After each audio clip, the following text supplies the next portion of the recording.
सीमा का नाटक। सुनीता। मेरा सिर दर्द हो रहा है, सुनीता ने कहा। तो दवाई खा लो ना मां, सीमा बोली। दवाई से मेरा सिर दर्द ठीक नहीं होता, मुझे तो बस चाय से सुकून मिलता है, सुनीता ने हंसी दबाकर कहा। तो सीधा बोल दो ना मां कि आपको चाय चाहिए, सीमा ड्रामा करते हुए बोली। हां बाबा, चाय चाहिए। अब क्या तेरे पैर पकड़ूं तब तू बनाएगी? यह बात सुनते ही सीमा की छोटी बेटी अंजलि चिल्लाई। मम्मी माफ कर दो, मैं अभी नहीं बना सकती, मुझे कॉलेज का प्रोजेक्ट कंप्लीट करना है, सीमा ने गुस्सा किया। तुझे हमेशा कॉलेज ही याद रहता है। मां, बाप की एक छोटी सी सेवा कर देगी तो तुझे क्या नुकसान हो जाएगा? यह सब बातें उनका छोटा बेटा कबीर चुपचाप सुन रहा था। उसने तुरंत बोला, चिंता मत करो मम्मी, मैं चाय बना देता हूं। सीमा एकदम भड़क गई। लड़के रसोई में चाय बनाएंगे, लोग क्या कहेंगे? सीमा का बेटा लड़कियों की तरह किचन में चाय बनाता है, कबीर शांति से बोला। मां, चाय तो किचन में ही बनती है, बाथरूम में तो बनेगी नहीं। सब हंस पड़े, पर सीमा की सोच अपनी जगह थी।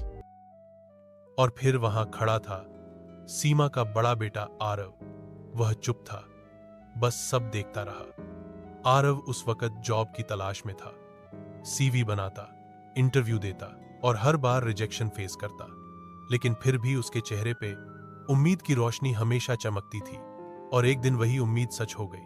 आरव भागकर घर आया और बोला, सब सुनो, मुझे नौकरी मिल गई। पूरे घर में ऐसा जश्न हुआ जैसे दिवाली से पहले ही पटाखे फट गए हों। सबने पूछा, कहां मिली जॉब, कौन सी कंपनी में? आरव ने गर्व से कहा, 7 स्टार होटल में मैनेजर की पोस्ट पर। शुद्ध घर में खुशी छा गई।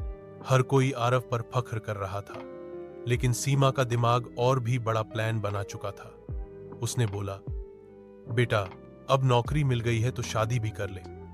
आरव ने बहुत मना किया। मां, अभी तो जॉब मिली है, थोड़ा टाइम दो, अकेले जीने दो। पर सीमा का फैसला पत्थर की लकीर था। बहुत सी लड़कियों को देखने के बाद एक लड़की सबको पसंद आ गई, नैना। और जब नैना के घर वालों को पता चला कि लड़का 7 स्टार होटल का मैनेजर है, तो बिना देरी किए रिश्ता पक्का हो गया। शादी बड़े धूमधाम से हुई। नैना ने पहली रसोई में गाजर का हलवा बनाया। सबने तारीफ की, पर आरव ने कहा, हलवा अच्छा है, पर थोड़ा चीनी कम है और गाजर ज्यादा पक गए हैं। सब हैरान हो गए कि इतनी बारीकी आरव को कैसे पता। नैना ने बाद में आरव से पूछा। आरव बोला, मां कभी कभी हलवा बनाते वक्त बताती थी, वही याद आ गया। बुरा मत मानो। दिन गुजरते गए।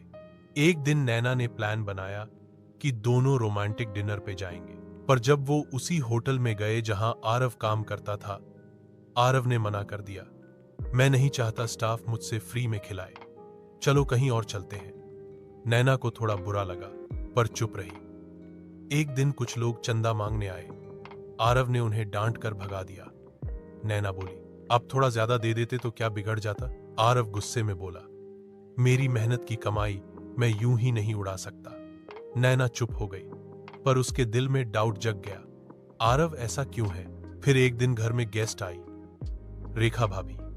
उन्होंने खाना बनाया, सबने तारीफ की, पर आरव ने तुरंत बोला, नमक कम है, मसाले प्रॉपरली घुले नहीं है। सब शॉक हो गए। भाभी शर्म से पानी पानी हो गई। आरव हर जगह फ्लॉज ढूंढता रहता था। दिन गुजर रहे थे और नैना के दिल में संदेह बढ़ते जा रहे थे।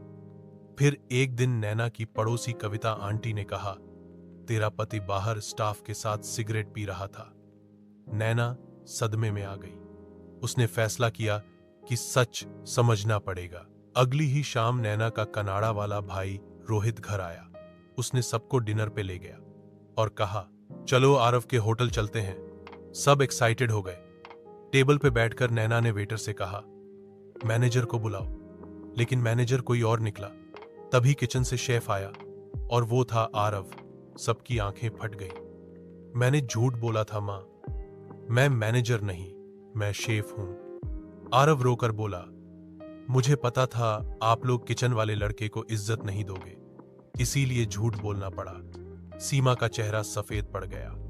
उसने रोकर कहा, बेटे, मेरी ही सोच गलत थी, मैंने तुझे मजबूर किया, मुझे माफ कर दे। रोहित ने जोर से कहा, सुन लो सब, कोई काम मर्द औरत का नहीं होता, जो अच्छा करे वही करे, शेफ हो या डॉक्टर, सब इक्वल होते हैं, काम में बड़ा या छोटा कुछ नहीं। शुद्ध घर में सन्नाटा छा गया। नैना की आंखें आंसुओं से भर गईं। उसने आरव का हाथ पकड़ा और कहा, मुझे तुम पे गर्व है, तुम मेरी जिंदगी का असली हीरो हो।